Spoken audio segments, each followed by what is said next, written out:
Hi students, welcome to BMI Max. இன்னைக்கு நம்ம 10th Maxல 8th chapter Statistics and Probabilityல exercise 8.1ல second sum பார்க்க போறோம். Second sum வந்து if the range of the smallest value of a set of data are 36.8 and 13.4 respectively, then find the largest value எவ்வளவுன்னு கேட்டிருக்காங்க.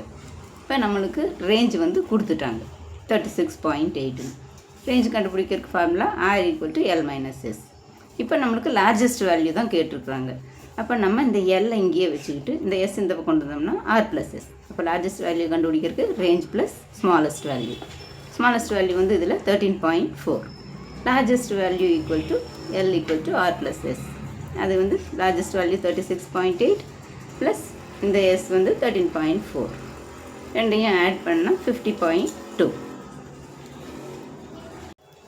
Next, third sum, calculate the range of the following data. அதில் income கொடுத்துருக்குறாங்க ஒரு data, number of workers இவ்வளோ பேர்னு கொடுத்துருக்குறாங்க. இதில் largest value வந்து 650, ஸ்மாலஸ்ட் வேல்யூ 400. அப்போ ரேஞ்ச் கண்டுபிடிக்கிறதுக்கு ஃபார்முலா L - S. 650 - 400 ரெண்டையும் மைனஸ் பண்ணால் 250. அதுதான் ஆன்சர்.